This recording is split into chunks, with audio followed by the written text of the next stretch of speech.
You're listening to Investify, preaching financial independence and assisting investors to achieve a more flexible and free lifestyle through smart financial planning and real estate investing. If leaving the corporate world and jumping into this thriving industry is what you desire, tune in and listen to stories of like-minded individuals who made the leap to financial independence. Equip yourself with the right tips and tricks to start your real estate journey, making active or passive ventures that are highly profitable and rewarding.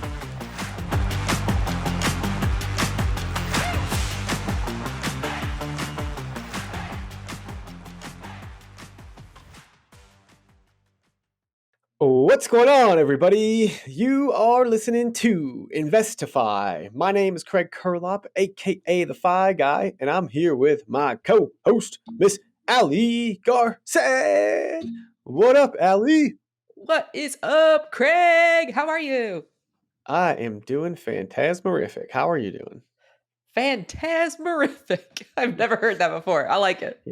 Yeah, that's it's my new word. It's probably in the Urban Dictionary, but I wouldn't say the Urban Dictionary is any official dictionary. But You know what still boggles my mind? You mentioned dictionary, that the word literally now means figuratively like on Webster's dictionary. really, Yes, literally. literally, figuratively. Yeah. Oh my gosh, that is like It's crazy. What do you call that? I would say it's not an oxymoron. It's just like, what do you say when the word actually means the opposite of what it actually means? Yeah, wouldn't that be an oxymoron? I don't know. Wait, I thought oxymoron? oxymoron Yeah. is like butt face. Like that's an oxymoron because you're like butt face. Oh, yeah. Okay, two words that mean the opposite. I don't know. I don't. Yeah, I think literally that's a new like even like genre of words. Speaking of genres, we've got Miss Kelly Clark, who's going to teach us about the genre of how the heck you can buy a property, a house hack, 5%, 10%, 20% down, doesn't really matter the amount down, without having a job. This is game changing. She drops this probably towards the back half of the episode. I wouldn't say at the very end, but like back half.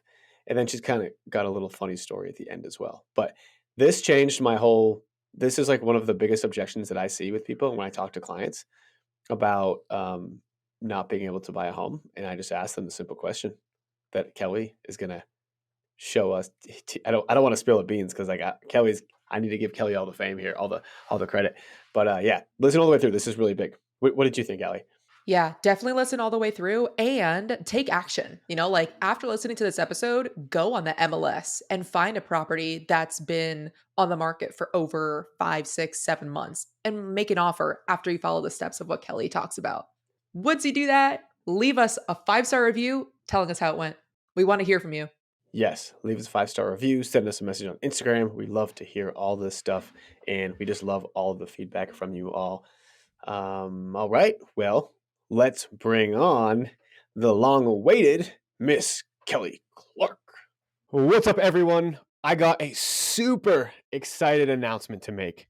The Fi team is throwing their first ever house hacking intensive. This is going to be in Denver, Colorado, April 5th to April 7th, and we are going to dive deep in house hacking. You are going to learn with a bunch of other future house hackers or current house hackers themselves how to analyze markets, how to find a deal in a neighborhood, how to find the correct house, the correct layout, how to run the numbers, how to build your team of agents, of contractors, of property managers, you name it. And we're going to do all of this together in person in Denver. That's going to be just part of it. It's going to be even better when we actually go to houses in Denver. A couple of my personal house hacks that I've already done, some people on our team's house hacks that they've done, as well as some that are on the market right now. So you can see the before and the afters of what a house hack might look like. This is going to be the first time we throw this event. I don't know when we're going to be throwing it again. Make sure you go to thephiteam.com/workshop to buy your tickets. Tickets are just $297, but if you use the code INVEST2FI, you'll be getting 20% off, and the whole ticket is refundable when you do a deal. So that's right. So go to thephiteam.com/workshop, put in the coupon code INVEST25 to get your 20% off. And then when you do a deal, when you close on your next deal or your first deal, you will be getting that back 100%. Hope to see you guys all in Denver. I can't wait to meet y'all in person, and I'm super excited for this event. We'll see y'all there. Kelly Clark, welcome to the show, my friend. How are you doing today? Excellent. It's a great day when I get to talk to Craig and Allie. It's like a double rainbow. Yeah, today we just might get a double rainbow. It's raining, and I feel like it's raining where you are too, Kelly, because we live like 20 minutes from each other probably. Yes. It's actually raining where I am now, so it's like we all live together. Oh my gosh, we're basically in the same house. It rains in Tucson. I know. Sometimes. It's kind of strange. That's like when it floods, right? That's like you get half inch of rain and it just floods. Yeah. Okay. Anyway, speaking of raining, we want to see how Kelly makes it rain. And that was actually a good one. Kelly, tell us about kind of how you got started and, where your whole real estate investing endeavors all came to be. Okay.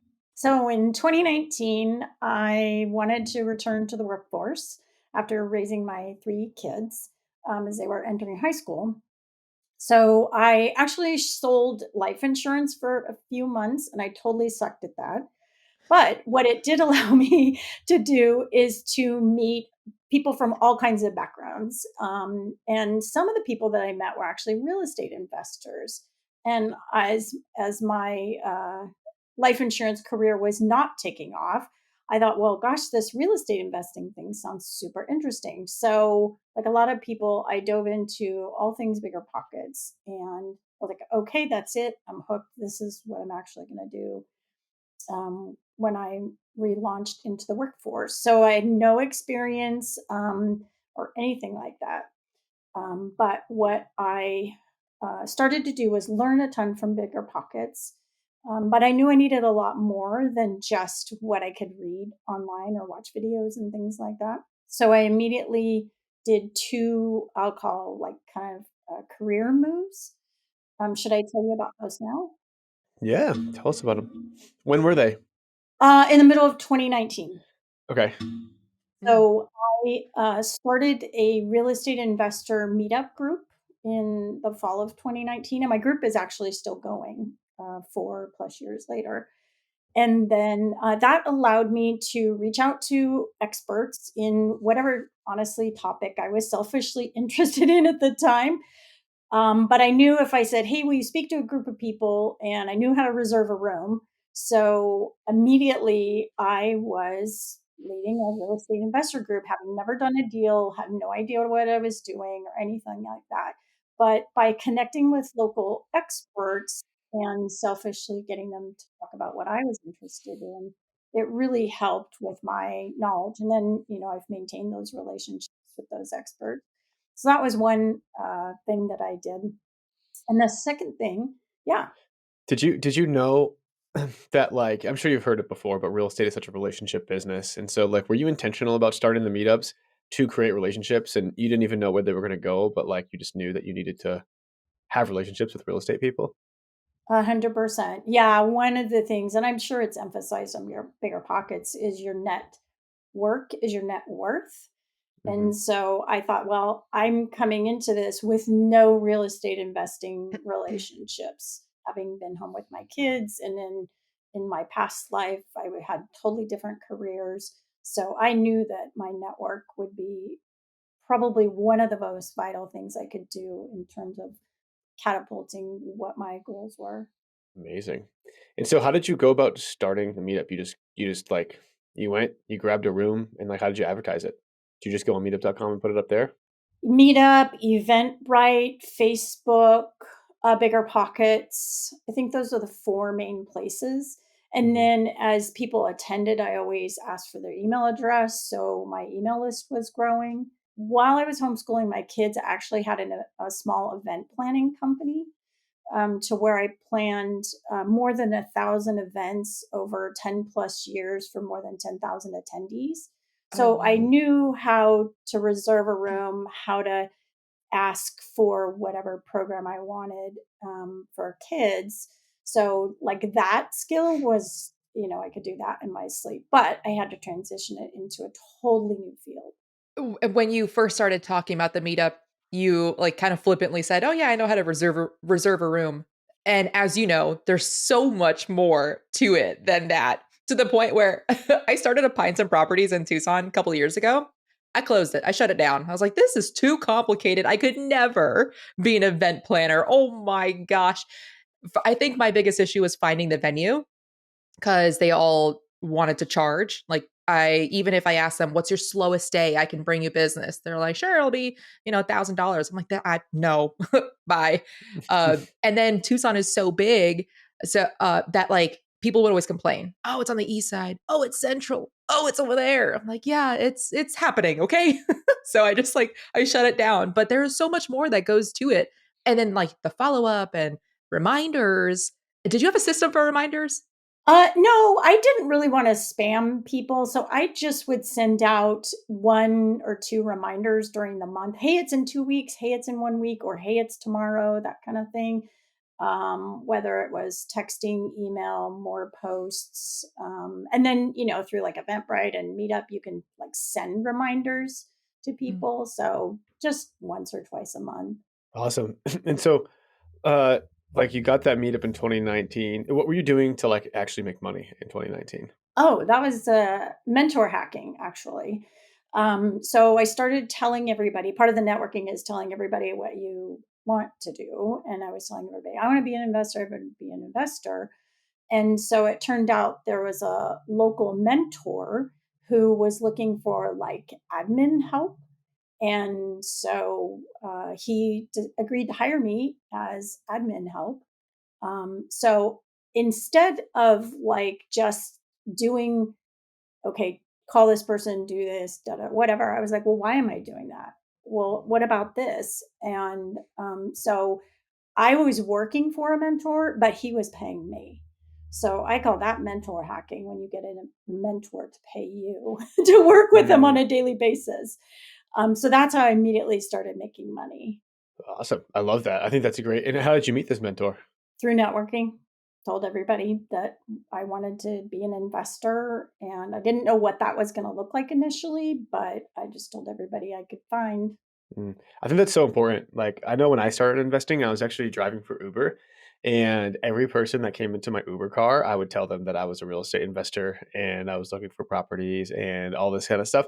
And like, I ended up finding my cleaner that way, actually. But like, it, most of the times it's a swing and the miss, but I think it's just like getting into the habit of telling everybody and anybody you know that you're a real estate investor or you're a real estate agent or whatever it is that you're doing.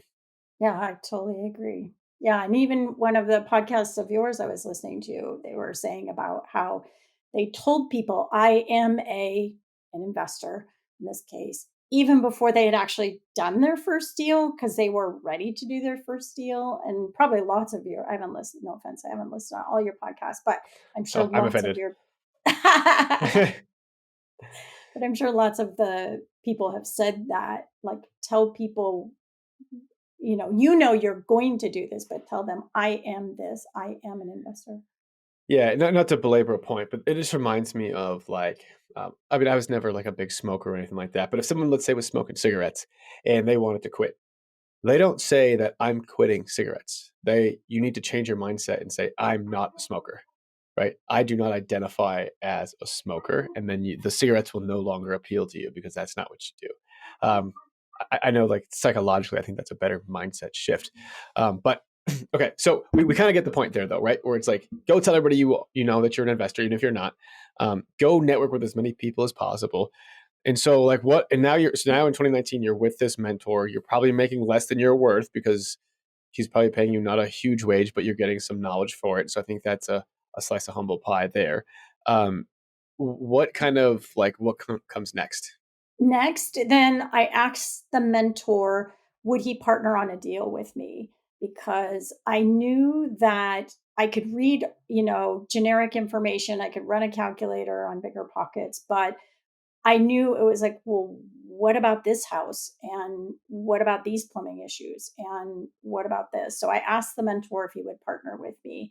And I was taken aback by his response. He goes, "I've been waiting for you to ask me." And I thought that was pretty funny because I didn't want to like quote unquote, take advantage of him and my daily access to him. But he really did want to partner with me as well. So that's how I got my first deal, was by partnering with my mentor. Oh, amazing. Allie, do you know what this might just sound like? This might just sound like the For real deal. deal. Ba-dum-bow. All right, Kelly, this is the first deal you ever did as a real estate investor. Excuse us for our cheesiness.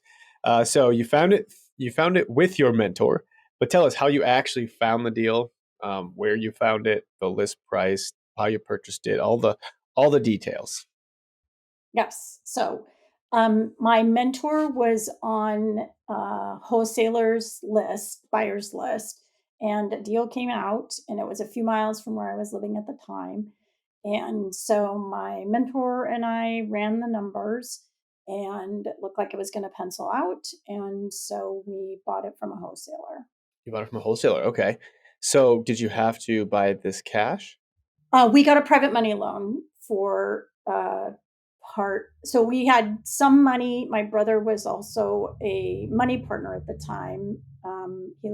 He lives 2 states away, so he wasn't a boots on the ground partner. But so my brother and I were putting in money. I was putting in sweat equity, being boots on the ground, being just a few miles from the property. And then my investor, or my mentor, was bringing all of his knowledge of how to actually do this. Hmm. Interesting. So you actually got your investor to not invest, but you still gave him part of the deal just for his knowledge and know-how. Absolutely. And I would do it again. I would recommend it to first time investors or second or third time, because I knew that an ounce of prevention was going to be worth a pound of cure. I knew there was so many things I didn't know that he was really going to steer me away from bad bad decisions or non-decisions. Yeah, especially after you've really like continued building that relationship over time. Um, so being a part of wholesale lists, what made this one deal stand out? It was a good deal, or it looked like a good deal. And it was close to where I was living. So I knew that I could take an active involvement in the rehab process. So, yeah, I mean, if it had been far away from me or the mentor, it would have been like, oh, wow, that's going to take a lot of time. I don't know if I want to do this, but it looked like it was going to be a good flip on paper near where I was. Let's talk about the numbers. Let's dive deeper there. Yeah. So we bought it for about $200,000, and we put another 130 into it, Mhm. and we sold it for 430.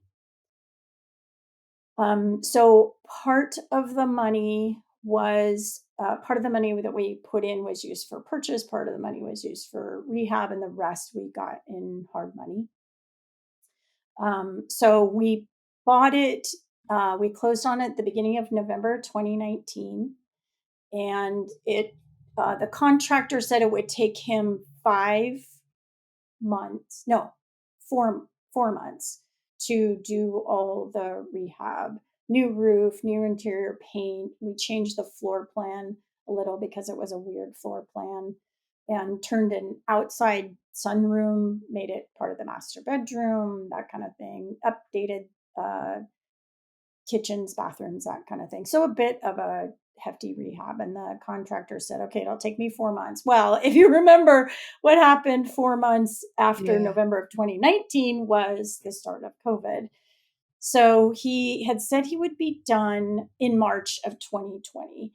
He wasn't even close, not even close to being done in March of 2020. Well, then, the world grinds to a halt. You can't get into suppliers. The neighbors are complaining because they think contractors bring COVID into the neighborhood. I don't know.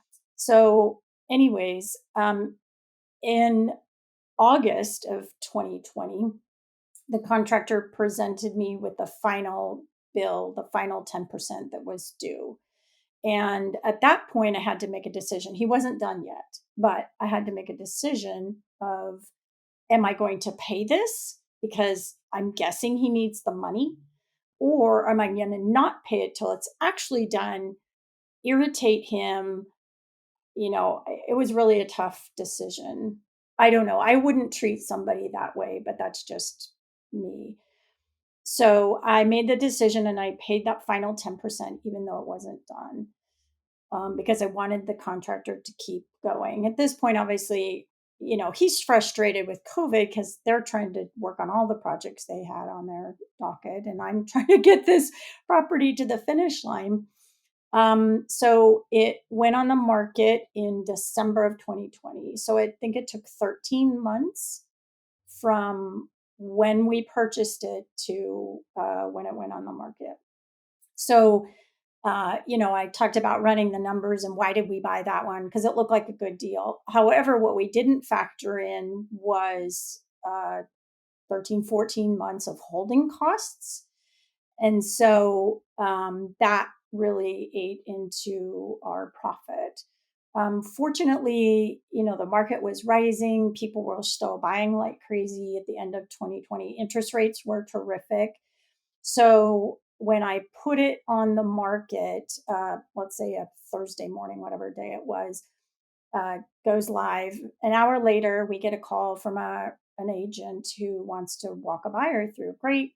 So then the agent that walked the buyer through called my agent and said, "Hey, did you know there's water on the basement floor?" It's like, oh my gosh, it's only been on the market for an hour and it already had, I don't know, several, maybe 10 feet in diameter of puddle of water into a hallway, into another room. So pulled it off the market, called insurance. Insurance paid for it, got it fixed. And then we put it back on the market. And it turns out the first person that walked through within an hour ended up buying it for, I want to say 10 or 15 over asking. So we and at that point we had won a bit of the appreciation game. So we were pretty happy with that. Was the water, is that something that the contractor had done? Like, had they messed with the plumbing at all? Well, what they admit to, no, of course not. But there, for some reason, there was actually a spigot in the basement in the utility room, and the spigot was not turned off all the way. It was more than just a single drip. You think of like a dripping bathroom faucet. It was more than that, but not.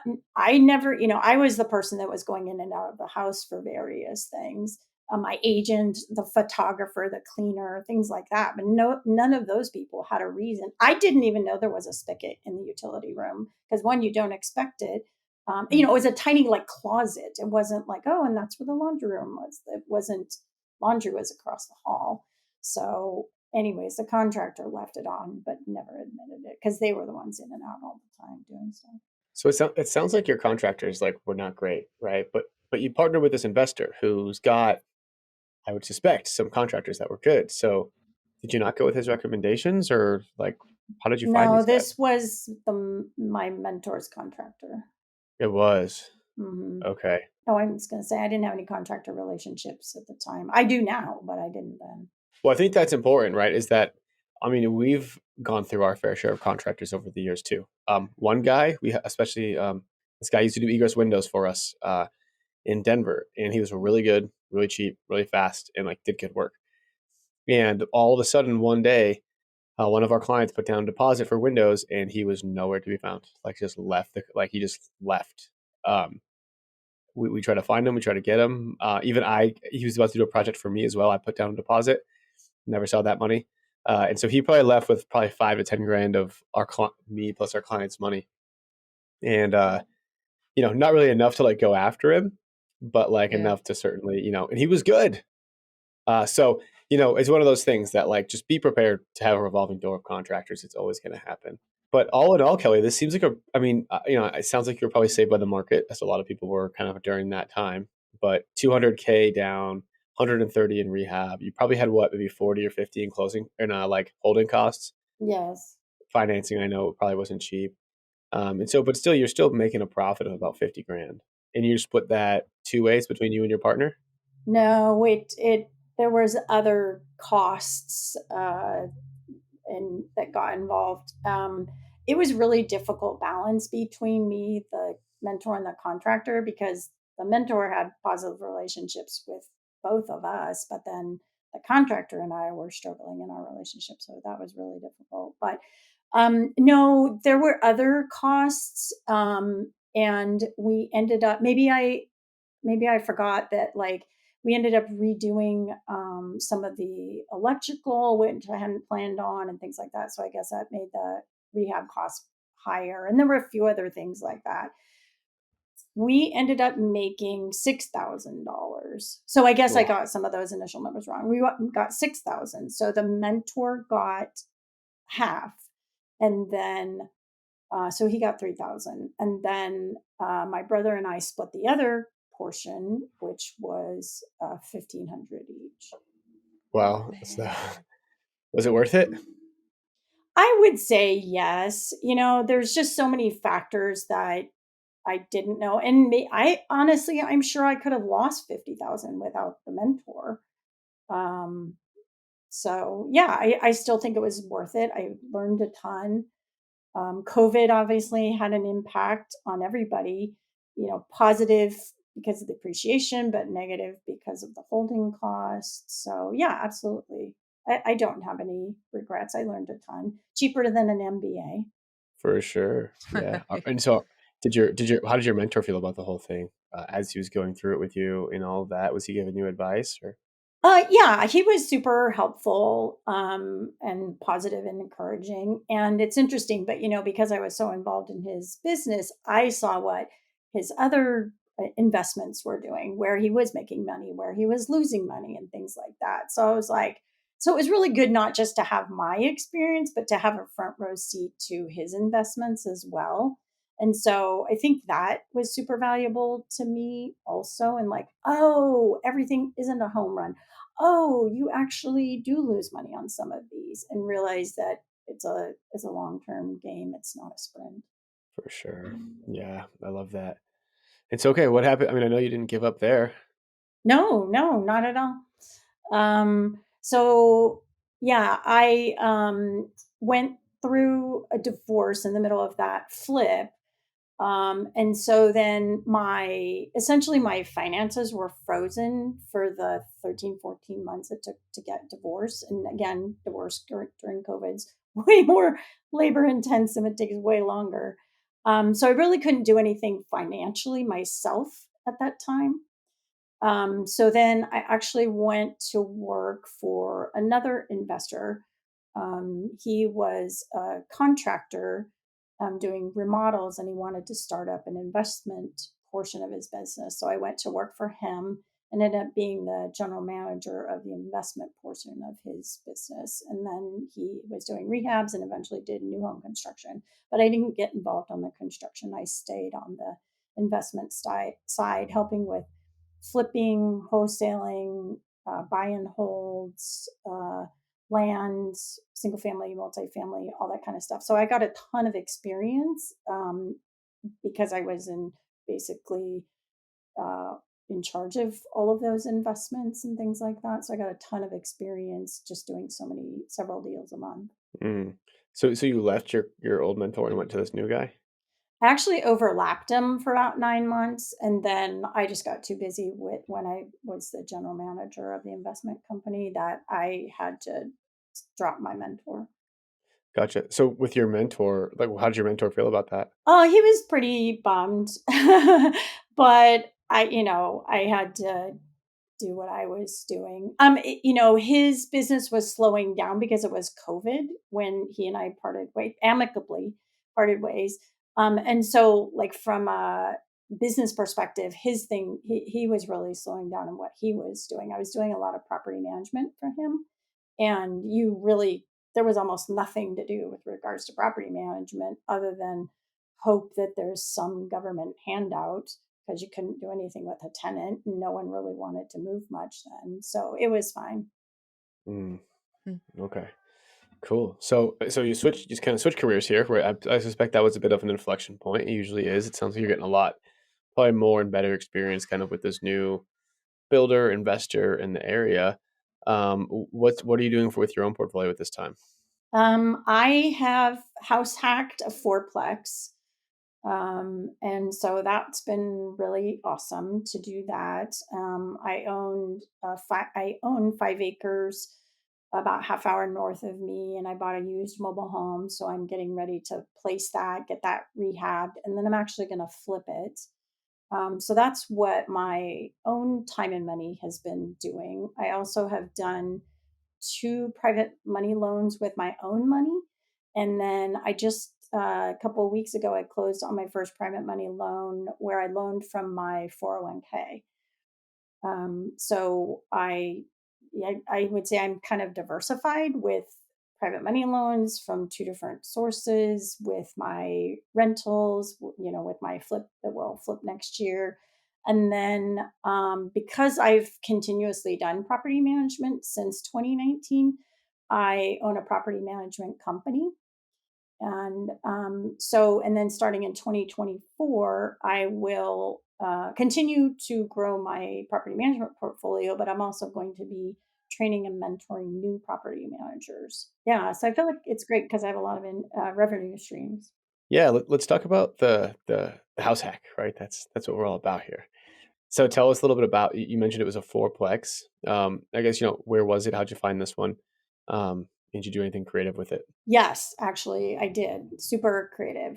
It was hiding on the MLS for 7.5 months, and it went under contract 5 times. So I was super nervous to buy it because I'm thinking, oh my gosh, the whole world has seen this, and all these other people before me have stepped away. Why does it look too good to be true? But I kept doing my due diligence, and it just looked like a plain old good deal in Spokane, Washington, close to where I live, or was living at the time. It was built in 1906 and had decades of deferred maintenance. The owners were some LLC over 350 miles away from here.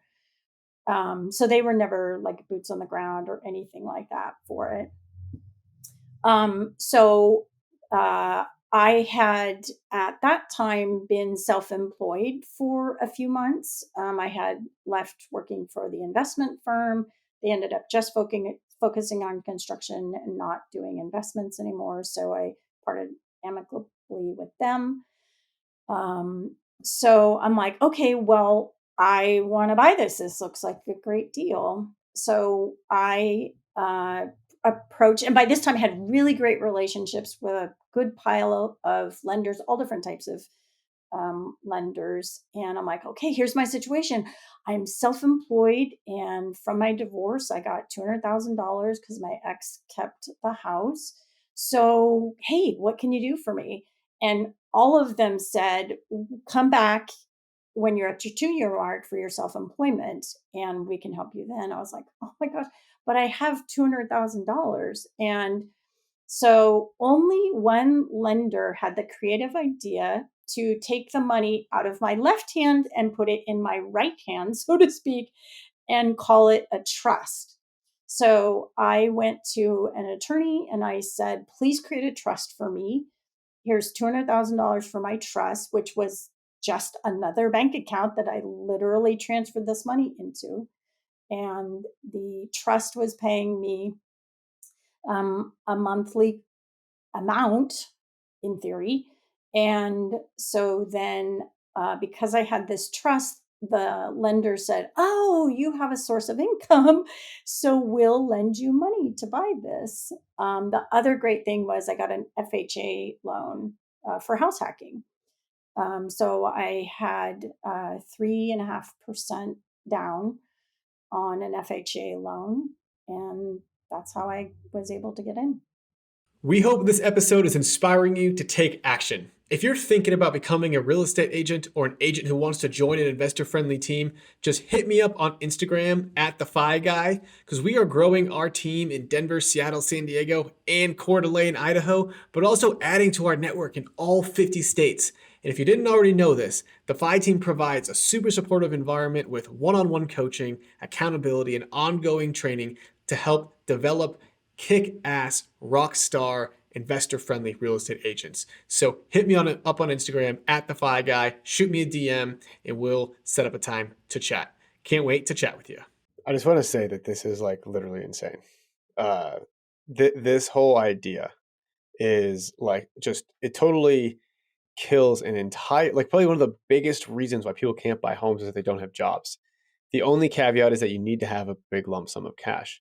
So it's funny, right, that you can take your 200 grand, right? Even if you've had it, you can clearly make that monthly payment for many, many, many years.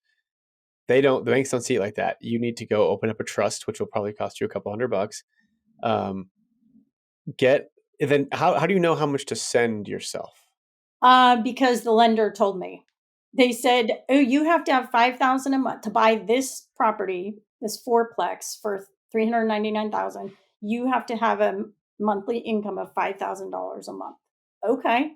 So I went to the attorney and I said, please write a trust that pays me 5,000 a month for, it was like 3.5 years, I think is what it penciled out to.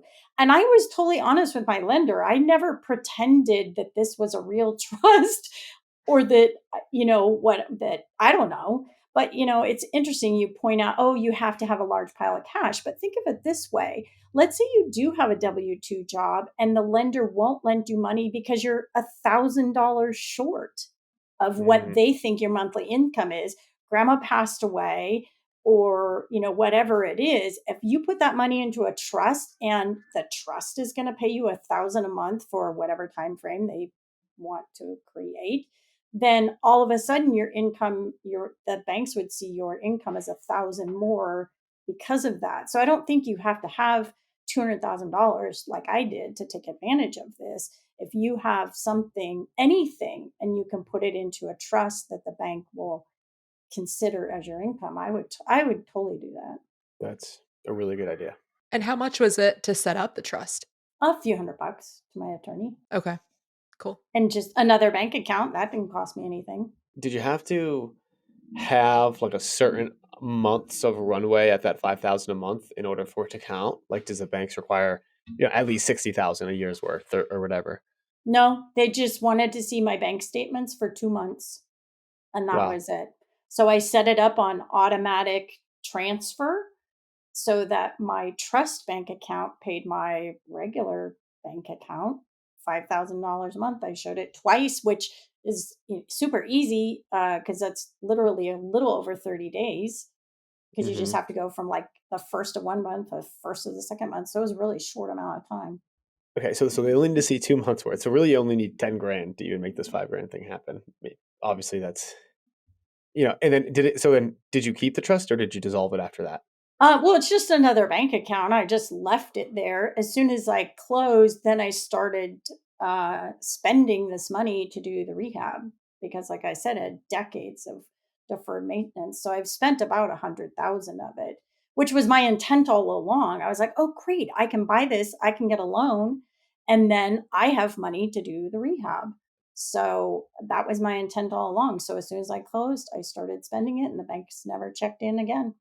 And they told me they weren't going to check on it. So it wasn't like I've been totally honest with everybody all along, and the bank's totally happy. Okay. Last question on this trust thing. I just it still blows my mind. Were there any tax implications? No. No. Okay. I mean, there's literally no downside to this then. I haven't found any. Wow. That is insane. Like this right here is, I think, like a massive golden nugget that I have not heard anywhere except come out of Kelly's mouth. I've never heard or seen anyone do this except Kelly. So maybe you have, Kelly. I don't know. But I think it's tremendous. Yeah, I've never met anybody. And I talked to, Craig and I are running the same circles here in the Northwest. And we both know amazing bankers, lenders, mortgage people. And only one had this idea. And so it just really made me appreciate, like, not all fill in the blanks are equal. Not all contractors are equal. Not all lenders are equal. And, they're super smart lenders, but if they don't have more tools in their tool belts, then you really need to seek other options, would be my recommendation. Completely agree. And how did you find that one lender that gave you this idea? Was it part of your meetups? Yes. So all the Cool. lenders I contacted, I had met at the meetups. Yeah. Nice. Awesome. Cool. So, okay. So Kelly, so you bought this house, this quadplex in a very unique way. Sorry, I know we went deep into that, but I just think that it's such a special, unique scenario that applies to so many people that we needed to. Um, Tell us what I forget if you even said what you purchased it for. You said you used a 3.5% down FHA loan. So, even your down payment was pretty small on that. Like, what was the monthly payment, the rent, all that good stuff? Yeah. So it was 399,000. Another amazing thing from my lender is my lender said, "Why don't you ask for some uh, kickback or a closing help from your from the seller?" And I was like, "Oh, okay." And she's like, "You can ask for 6%, up to 6%." So I asked the seller for 6% and they gave it to me. So that was super helpful to get free money. But again, that was my lender being super proactive and having another tool in her tool belt, so to speak. Who, okay, name drop your lender, first off. Can you? Yeah, it's American Pacific Mortgage, but my rep is no longer with them. Okay. Um, and then secondly is, I guess, like, how come your real estate agent wasn't like kind of leading you through this stuff? I was unrepresented. Yeah, the seller had a local agent, but at the time I was not an agent. I'm an agent now, but at the time when I bought it, I was not an agent, so I just was unrepresented. So why did you do that? And like, did you potentially? I mean, there was some pro. I mean, luckily the lender knew what he was doing, but that could have cost you 24 grand right there pretty easily. Why did you go ahead and make that decision of going unrepresented? And would you do it again? Oh yeah, yeah, absolutely. I'd do it again. When I worked for the real estate investment company as a general manager, most of our transactions were unrepresented. There may be somebody representing on the other side, but when we were buyers or we were sellers, we were unrepresented. So I knew how to do it without an agent. So I just thought, well, I'll just do this by myself. I want to tell a quick story of like one of my clients who became a very good friend of mine. This has just happened yesterday, so it's really fresh in my head. So, client up here in Coeur d'Alene, we closed on a house, and like, how like some people you just really get along with and really like vibe with, and like, so he like became a pretty good friend of mine. And so he decided that he wanted to buy another home, but this time not in Coeur d'Alene or this area. He wanted to buy one out in the Smokies in Tennessee. And so he finds this house. He calls the listing agent. The listing agent just so happens to also be the seller, and says, "Hey, I want to put an offer in on this house. Can you help me out?" Of course, she's saying sure, yelling at the top of her lungs because she's not going to pay the buyer's commission, right? And so he goes. She writes up this contract. He goes ahead and signs it, and then he sends it to me. And he's like, "Hey, man, can you just look this over for me?" And I'm like, "Yeah, sure." And I look it over, and this woman has it listed coming in at asking, which is okay, but waiving all inspections, waiving all appraisals, waiving all lending contingencies, uh, waived everything. He had literally no out of the contract after going in on this, and I was like, "Bro, like this." And now, mind you, he's only done one deal, so he wasn't nearly as experienced. He doesn't have any real estate experience, and so I was like, "Dude, this is why like you just need to be represented." And I went and introduced him to an agent out in Tennessee, but like this is why you need to be represented right here. I think in like 99% of the time, in Kelly's case, it might be a unique scenario where she worked with an investor, worked with multiple investors, and has been in the industry for a few years. But if you're new, please, please, please do not go and try to save. You're not even saving money. The buyer's agent, nothing comes out of your pocket when you pay the buyer's agent, like when you use a buyer's agent. So don't try to go unrepresented. It will cost you so much in the long run, especially if you're new. Sorry, I needed to yeah, just that was so relevant.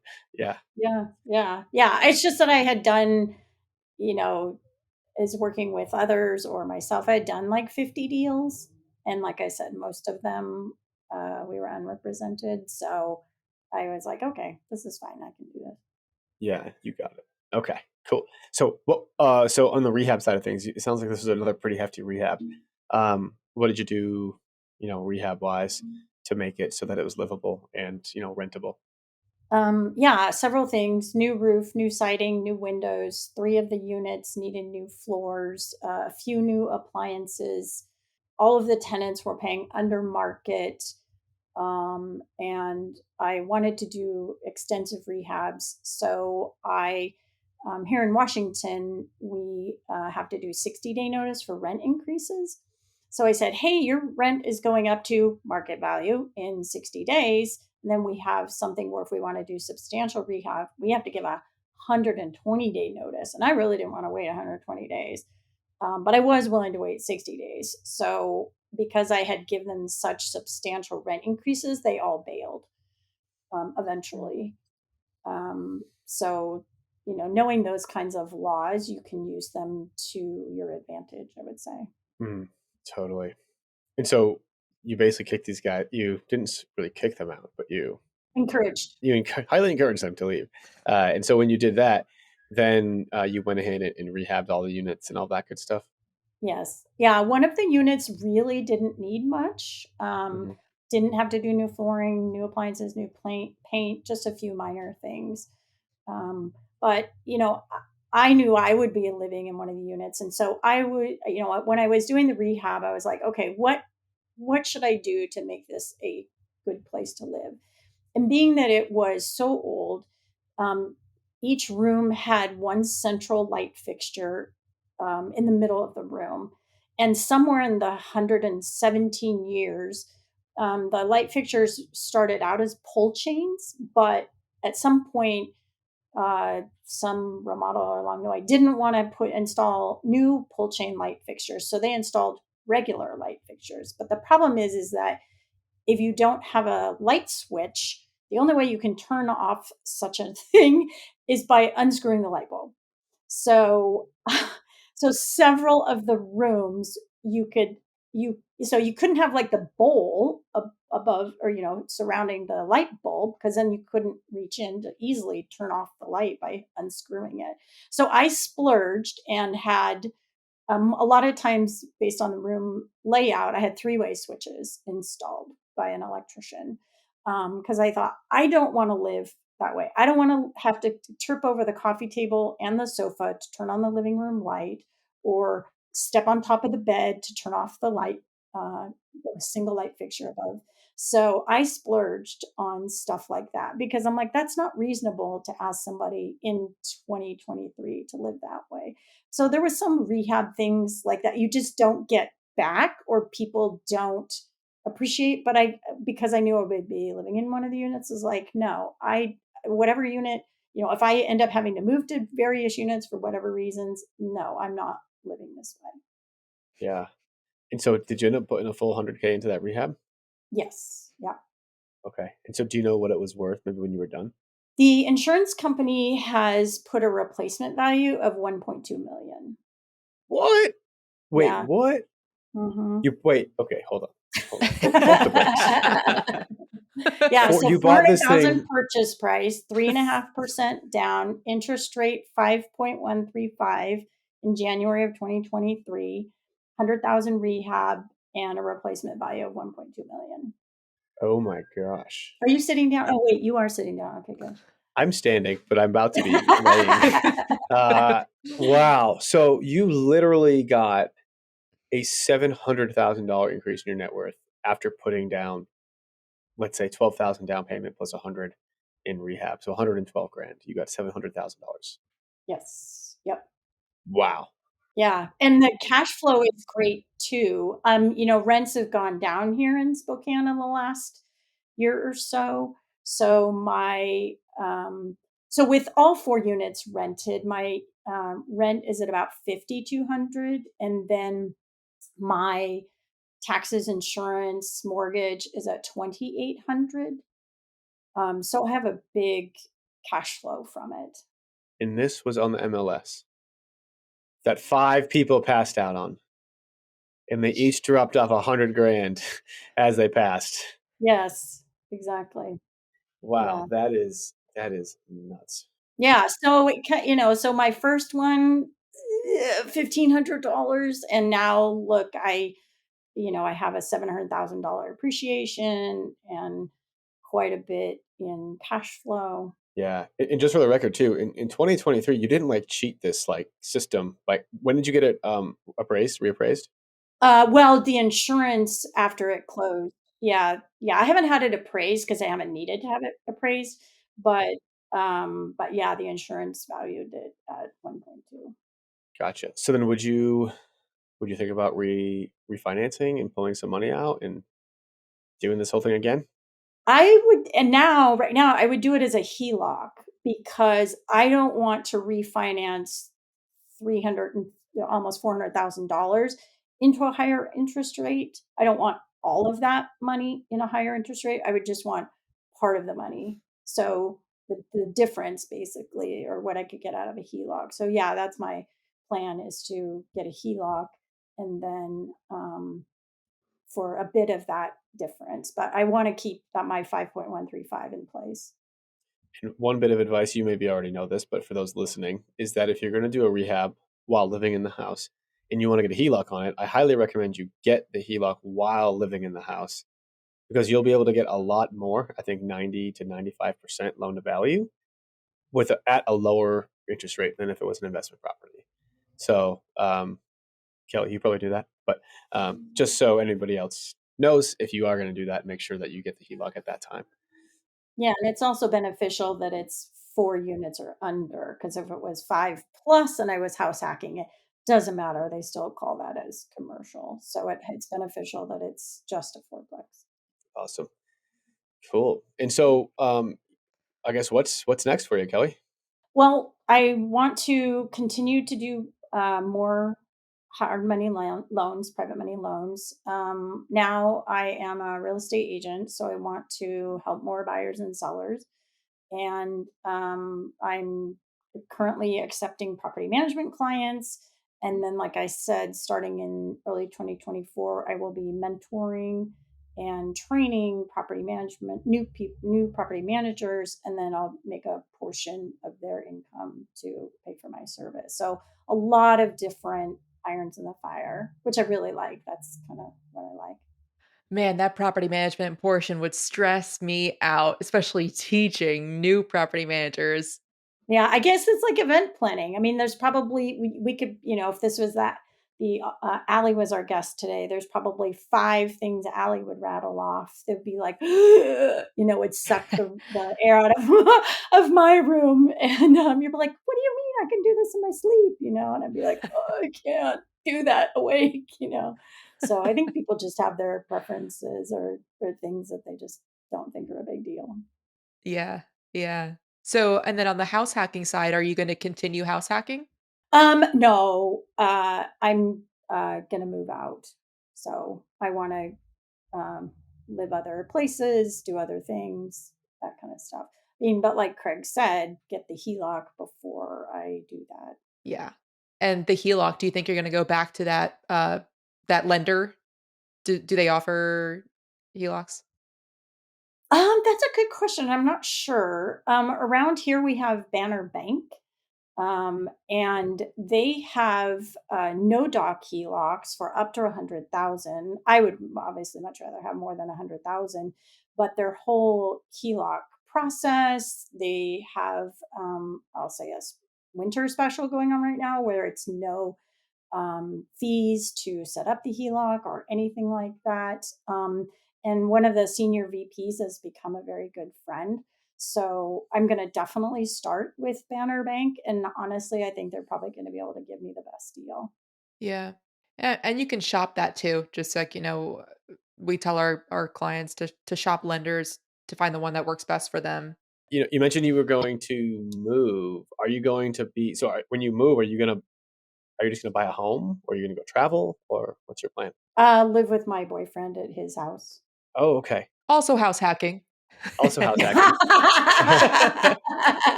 Oh yeah, was that in your book? It was in the appendix if you got that far. Find a boyfriend. Find a Yeah, boyfriend. yeah.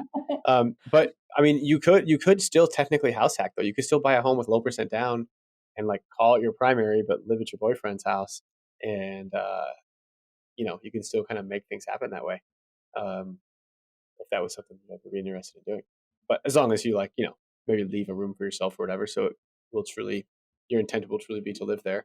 I can live in a pantry, can't I? Yeah, totally. Underneath the stairs with the water. If you got the water spigot, you're good, right? Yeah. But yeah, I don't know. I think that's probably what I would do. But all right, Kelly, that sounds your story. I think it's incredible. Like I love that you kind of like I wouldn't want to say swing and miss because you didn't lose money, but you fouled one off, I guess, for your first one, and the second one you absolutely hit a grand slam. I mean, after five other people stepped up to the plate and struck out, right? They totally just missed. So I think that's just an amazing story. So we are going to head into the final part of our show. Before we get there, though, do you have any parting words of wisdom for our listeners?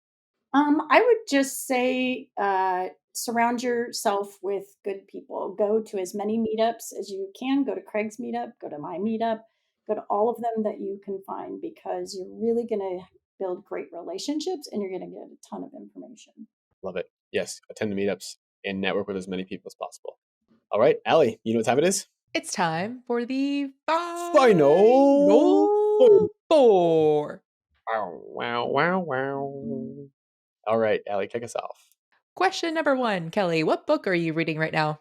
I just finished the James Clear book, Atomic Habits, and it was so fabulous. Oh my gosh, just amazing. I think he even talked about your smoking example of how you identify yourself. That might be where I got it from, honestly. I think Oh, so. okay, yeah, good It's job. amazing. Yeah, I feel like everything I have in my head is from books I've read, and it's just all in there somewhere. Yeah, yeah, yeah. So I just finished that one, and since I'll be training and mentoring property managers, beginning in a few months, then I'm just definitely going to dive into like property management specific books, so that I'm that much more well prepared to help others. Nice. I love that. What is the best piece of advice you ever received?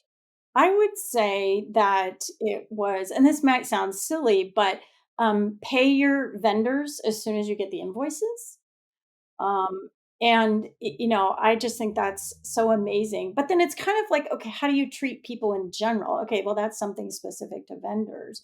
But if I want my contractor to do an awesome job, the next property that I need to flip or renovate, then they're probably going to want to work for me because I paid them right away. They didn't have to beg, they didn't have to hope, they didn't have to wish or anything like that.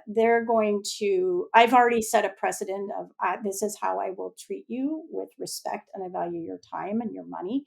So I thought that was the first thing that came to mind when I was thinking like, oh, what's a good piece of advice? Obviously, there's thousands of others, but then I just kind of take that approach with everybody that I come across is how can I be proactively showing that I appreciate your time and your talents. I like that a lot. I haven't heard that answer. That's a really good one. I like that. Yeah, that is good. And I would totally agree with it. Like, treat people, I mean, it's the golden rule, right? Treat people like you'd like to be treated. And, I think if you did a service and you sent an invoice, you would like to get paid and on time. So, yeah, it's great that you actually hold up to that because I know a lot of people that don't. Question number 3. What's your why? My why. Well, I'm single and I am 56 years old. So I am closer to the retirement end of things than somebody just starting out. So my why is so that I can support myself. I don't have a ton of working years ahead of me, so I need an income for now, but then also I need a retirement income. And I would love to leave um, assets for my kids. That's never been done in my family before. So I'd like to be the first one to leave something for my kids. Love that.